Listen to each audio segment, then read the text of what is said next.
根据中俄两军年度合作计划，7月25号，双方在白令海相关空域组织联合空中战略巡航。此次行动不针对第三方，符合相关国际法和国际实践，与当前国际和地区局势无关。这是自2019年以来两军组织的第8次空中战略巡航，进一步检验提升两国空军协作水平，深化两国战略互信和务实合作。俄罗斯国防部当天发表声明表示，俄罗斯图95MS 轰炸机和中国空军轰6K 轰炸机在楚科奇海、白令海和太平洋北部海域上空进行联合巡航。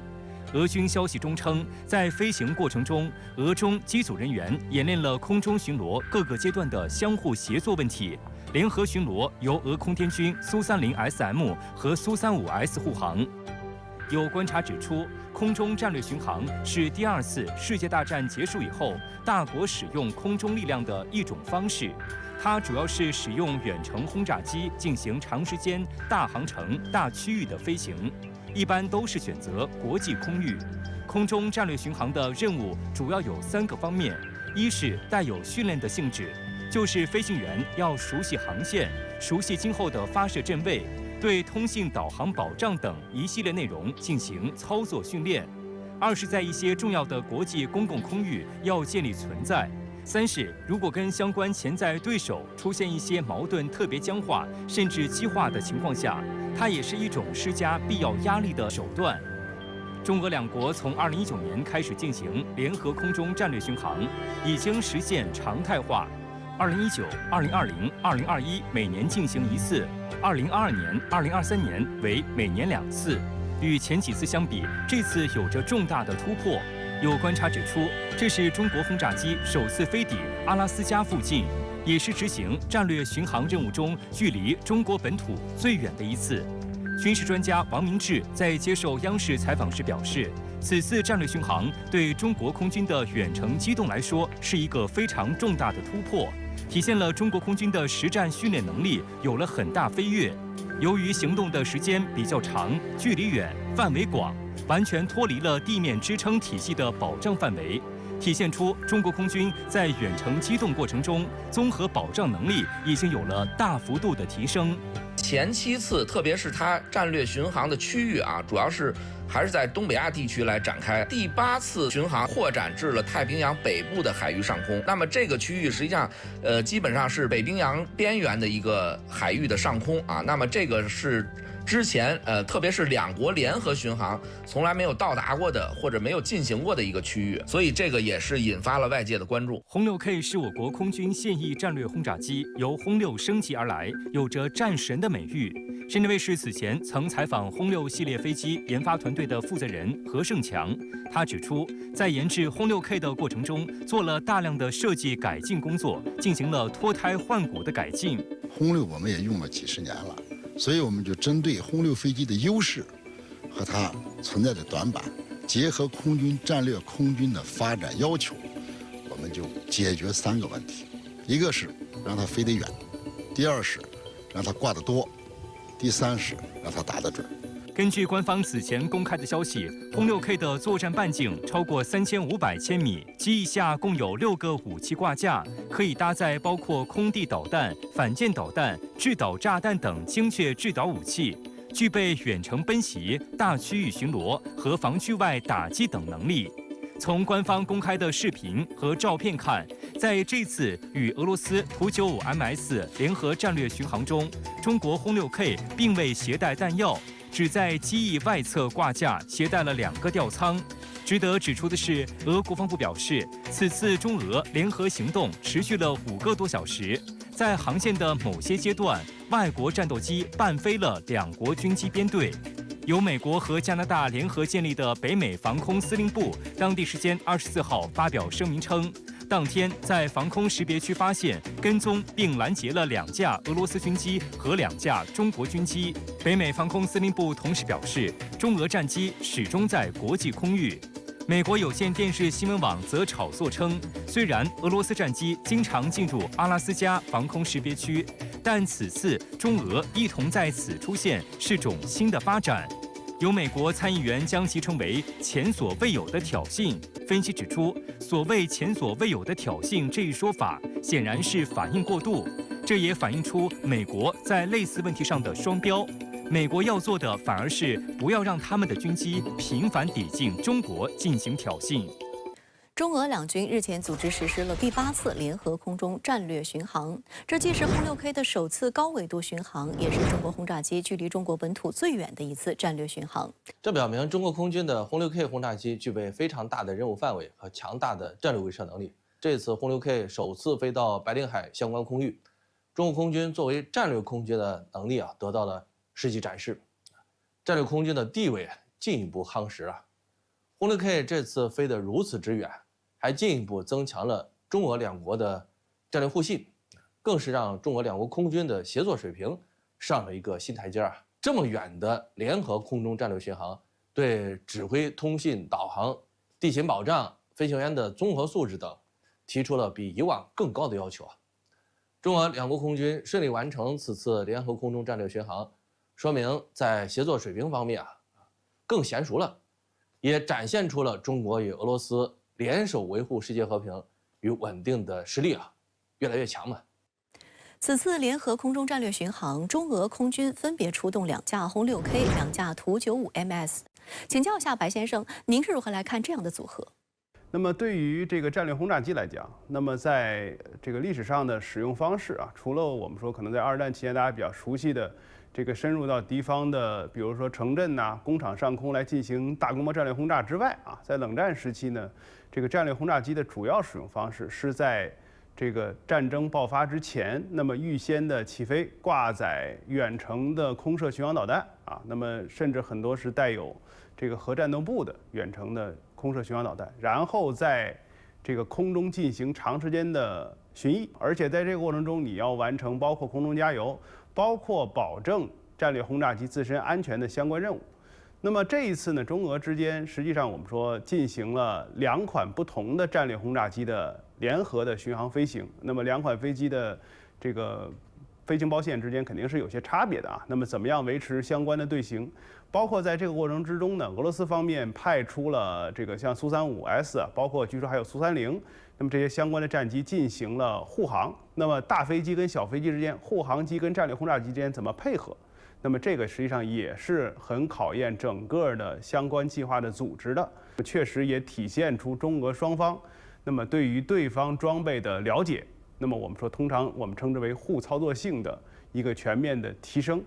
总的来讲，我觉得对于中国空军来说呢，在战略轰炸机的使用，在这种复杂的编队的编程，在进行整个巡航的航线，包括这个不同阶段的规划，那么应该来说，在这一次的训练之中呢，都应该有一个全面的提升。日前，台军举行汉光40号年度实兵操演，演习首日重点演练所谓战力保存，战机转场、军舰出海，意图在战时躲避第1轮袭击。那么，战力保存科目为何被指根本是空想？首次加入境外物资接转科目，是否在演戏给岛内民众看？台风格美袭台，众多演练科目被取消，还提前宣布结束。今年的汉光军演有哪些内容？汉光军演被认为是台军演习层次最高、参演兵力最多、规模最大、对抗性最强的3军联合攻防作战系列演习。按照计划，台军5个战区、3个军团和麾下的打击旅以及独立指挥部，要在演习中全部动员起来，针对多个科目进行实战化演练。今年汉光40号演习第1天的科目仍以战力保存为主。22号，台军各军种都在演练主力装备从驻地向外疏散，意图躲避第1轮袭击。据台媒报道，当天上午7点，台空军驻防台岛西部的各型战机、运输机，如 C130、F16V、幻影2000、IDF 等，转场至嘉山、志航等位于台岛东部的空军基地，希望借助洞库抵抗打击。据台湾自由时报报道，演习中还首度验证了 F16V 战机挂载鱼叉反舰导弹直接驶入嘉山洞库。台海军则出海航行到东部外海舒伯区，并模拟对海上布雷。台陆军也将大量坦克列队开上公路，演练所谓的转移。有分析指出，这也意味着台军摒弃了以往的硬碰硬战略，战机军舰全部避战，以避免在第一时间就被歼灭，期望能够保有一定的战力，从而拖到外部势力的援军抵达，再展开反击。然而，这实际上是行不通的。连美国军方都曾评估认为，台军战力保存根本是空想。去年5月，台防务部门就已经承认，一旦爆发台海冲突，台湾没有前后方。有台军分析人士透露，台湾东岸的花莲空军嘉山基地、台东制航基地及东部外海，本是台海空军执行战时战力保存及海上输泊区，但大陆的陆海空火力早已经能够精准覆盖这些区域。以嘉山制航基地为例，虽然这2大地下洞库可容纳300架战机，而如果动用巡航导弹等精确制导武器，不仅可以攻击洞口，还能把外面的跑道炸毁。这样一来，即便战机保全了下来，也无法升空参战，成为摆设。实际上，这个台军当时修这2个基地啊，就是所谓的叫藏机入洞啊。也就是说，他们一直认为台岛东部是一个所谓的一个安全之地啊。但是放到今天，大家看得很清楚，台岛实际上东西南北各个方向没有一个地方是安全的。汉光军演的第2天，受到台风影响，台空军 F-16V、幻影2000、IDF 等战机紧急起飞等科目遭取消。不过，仍旧演练模拟机场遭导弹攻击的情形。演练开始后，台军下达花莲基地主跑道遭敌导弹攻击的状况，必须将滑行道转换为战备副跑道。据岛内媒体报道，台空军官兵根据战备规定，在30分钟内完成义务清理、架设标示牌、设置拦截钢索及拦截网等作业，使原本的滑行道转换为可供战机起降的战备副跑道。除了机场跑道以外，台湾地区还在部分公路设置有战备跑道。那么台空军都有哪些战备跑道？为何岛内民众吐槽表演性强而实际作用不大呢？台军主要有12个大型空军基地，其中有8个位于台岛西部，很容易遭到近程弹道导弹、巡航导弹甚至远程火箭炮的打击。为了增强战机的起降能力，台军还打造了左营、龙岗、马祖、虎尾、东沙等10多个小型军用机场，并将桃园国际机场、高雄小港国际机场以及恒春、宜兰、上义、台中、龙潭等小型机场辟为军事备用机场。虽然整个台岛可供军用的各型机场超过50处，但绝大部分都设在西部，因此台当局从上世纪70年代就开始依托现有公路修建战备跑道。台湾地区目前共有5条战备跑道，其中彰化、民雄、麻豆和仁德4条设置在贯通台岛南北的中山高速公路上，剩下的1条则是位于台一线公路的嘉东战备跑道。为了满足军机起降要求，这些路段的建造标准要比一般的公路要高很多。首先呢，要保证有2300米以上的直路，宽度则达到了40米，全用水泥浇灌，其路面都装有特殊灯光标志，路旁没有障碍物，中间隔离带、路标等必须采用可迅速移动式设计。此外，两旁还设有大面积的停车场，可作为战时的停机坪。从台军多次演习中可以看到，大致流程为 F-16、经国号、幻影2000战机和 E-2K 预警机在战备跑道降落后，在地面进行检修、加油、挂弹等等作业。期间 OH-58D 和 AH-1W 直升机在空中进行掩护，CH-47运输直升机则以机外吊挂的方式运来战机补给需要的器材。所有作业完成之后，战机和预警机就重新逐一起飞。尽管台军方经常对外声称这些战备跑道的作用非常大，但岛内舆论并不看好。有分析认为，台当局当初规划这些战备跑道时，没有预想到现在远程武器的精准打击技术发展如此迅速。这类战备跑道在密集的空天监视之下，早就不存在什么秘密，只要起飞任何一架飞机，就会招来猛烈打击。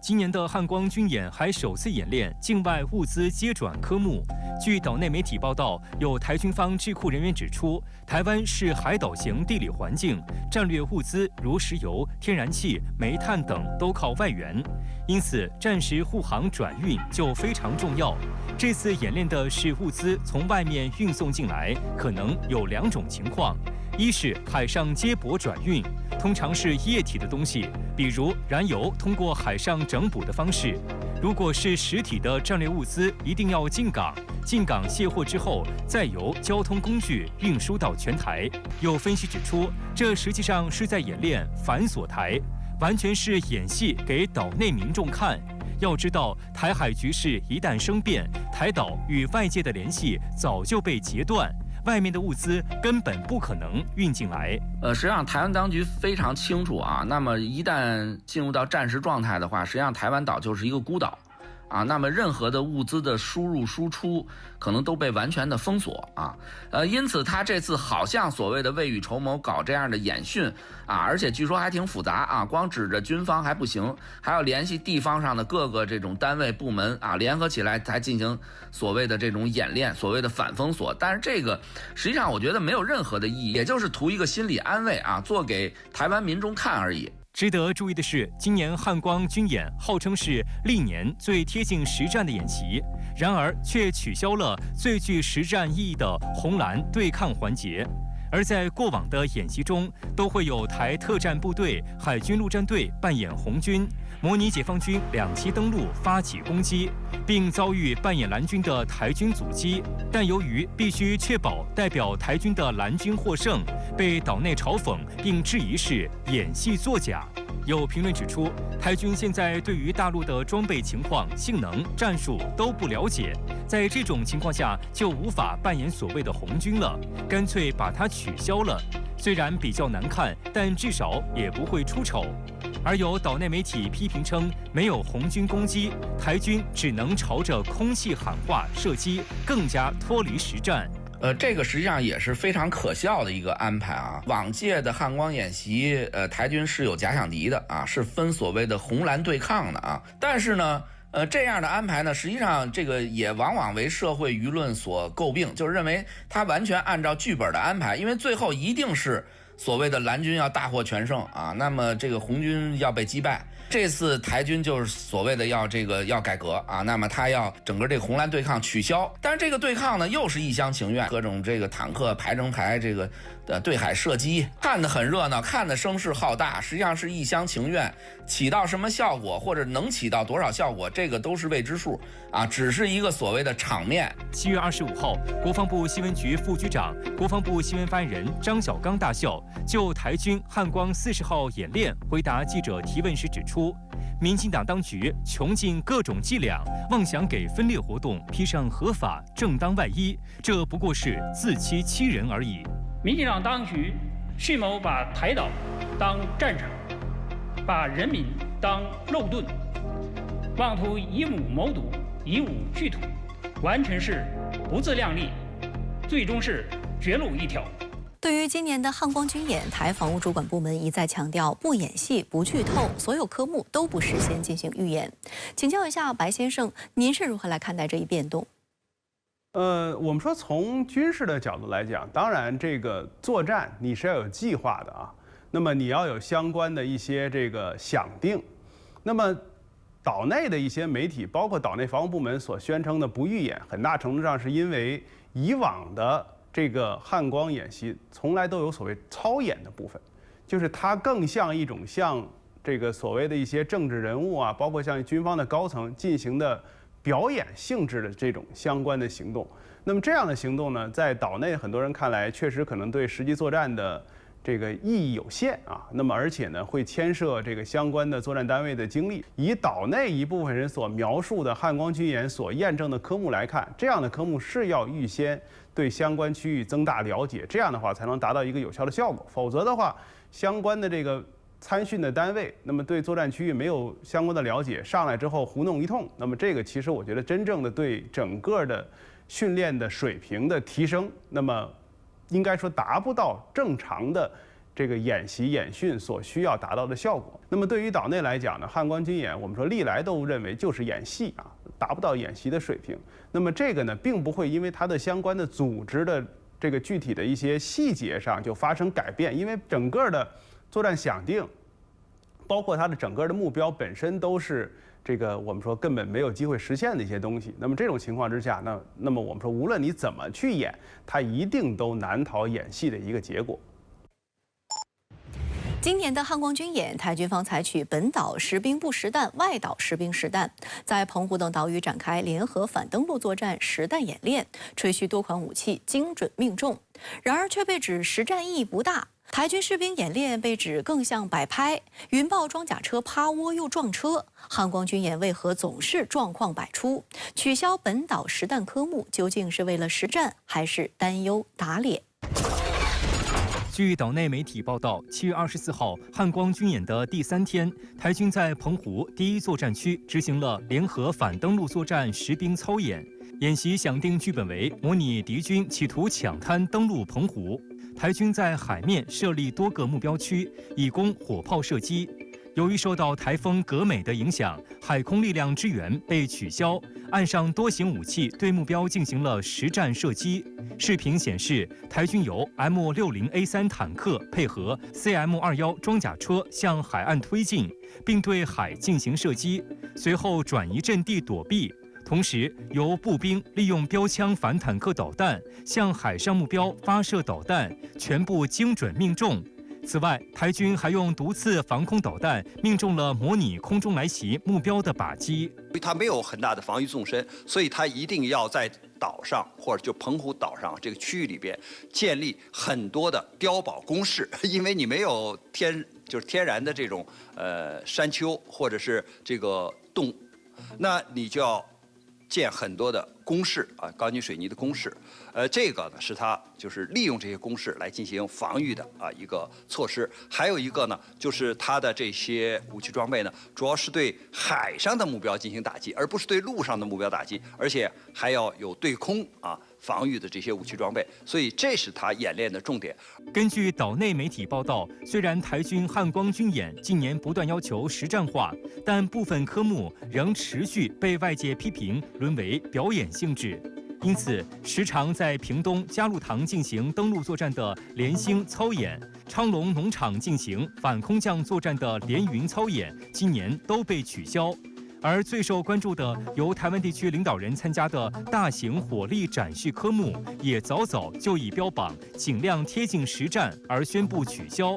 不过，有评论指出，火力展示向来被认为是鼓舞台军士气的重要科目，这一科目被取消，也不排除是民进党当局担忧演戏不成反打脸。要知道，每年的汉光军演几乎都会出现实弹脱靶的情况。在去年举行的汉光39号军演期间，台军在屏东海滩进行实弹演练。为了保证导弹能有一个漂亮的命中直播画面，导弹发射阵位和靶标被故意安置得非常近，竟然还是有4枚陶式反坦克导弹接连脱靶。而前年的汉光38号军演，台军进行了近年来最大规模海空截击作战操演，又出现幻影2000战机发射的魔术空对空导弹脱靶的尴尬场面。而在更早的时候，甚至还出现导弹掉头，差点击中观众席。澎湖它是一些岛礁，那么4面可以说都是环海的。那在这样的情况下，它的安全区域，我们主要指演习的时候你不要误射或者误击其他的民船或者是过往的这个飞行器这样的话呢，它那个地区安全就是区域好掌握，而你在台岛这个就不太好掌握。即便如此，台军在汉光军演中仍旧状况百出。据台湾联合报报道，7月22号，台陆军333旅出动多辆装甲车前往战术位置待命，而一辆云豹装甲车疑似出现引擎故障，只能停在民宅前进行紧急维修。车上的士兵下来持枪警戒。同一天晚上，又有一辆台陆军269旅的云豹装甲车发生事故。在行驶过程中，装甲车驾驶员未注意到旁边有民用车辆，向左闪避义务时不慎发生擦撞，导致该民用车辆右侧车门与叶子板受损。在岛内，云豹装甲车还被戏称为“逃命专车”，承担着必要时搭载台湾地区领导人从办公室撤离的任务。这一戏码在台军演习中多次上演。那么这款装甲车有何特点？为何在演习中屡屡出糗？云豹是由台湾地区研制的一款8×8轮式装甲车，其战斗权重约22吨，成员包括车长、炮长和驾驶员3人，尾部的成员舱则可以搭载6名人员。云豹装甲车有3种型号，其中 CM32、CM33安装的是 TS96型遥控武器站，集成有一具40毫米自动榴弹发射器、一挺7.62毫米机枪和16具烟幕弹发射器。CM34安装的则是一门 MK44型30毫米机关炮，这也就使其变成了轮式步兵战车。就火力而言，云豹装甲车与世界同类轮式装甲车相比并不逊色，而作为一款装甲车，云豹的防护能力却并不理想。在防护能力上，台军方曾表示，云豹在加装附加装甲后，车体正面能抵御1000米距离射来的25毫米穿甲弹的攻击，而其他部位加装附加装甲后，能抵御12.7毫米穿甲弹的攻击。这种防护能力要想应对种类繁多、精度和威力都很大的先进反装甲武器是力不从心的。而云豹装甲车的机动性和美制斯特赖克差不多。根据台军公布的数据，云豹装甲车8个车轮为独立螺旋弹簧悬挂，前4个车轮为转向轮，最大爬坡度为31度，月壕宽2米，过垂直墙高0.7米，从0到32千米每小时的加速时间为8秒，最大公路速度可以达到100千米每小时。然而，云豹装甲车跑直线还行，要转弯就难了。其转弯半径在10米以上，难以在城市环境机动。在一次演习中，一辆云豹装甲车在台中市街头路口进行转弯，竟然耗时2分钟，多次倒车才成功，遭到岛内网友讽刺：开到战场前，仗已经打完了。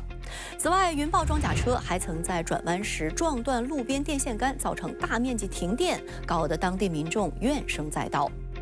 因此，抛锚、漏油、撞到东西已经成为云豹装甲车参加台军演习的常态。这反映出这款装甲车本身存在设计缺陷，同时也说明台军士兵的水平堪忧。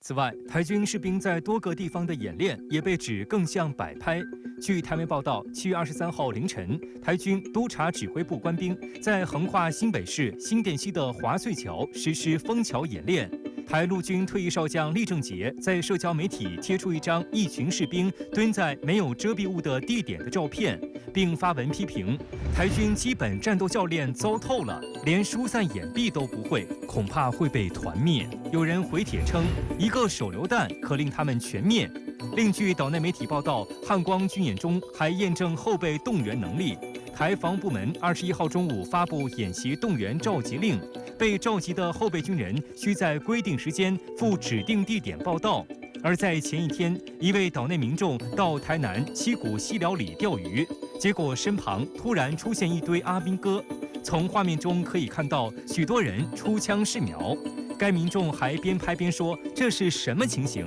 台陆军退役中校黄俊明在社交媒体上发文痛批，这些士兵持枪动作是完全错误的，一整排士兵蹲在池边出枪试瞄，看起来不像是来打仗，反倒更像是来打饭。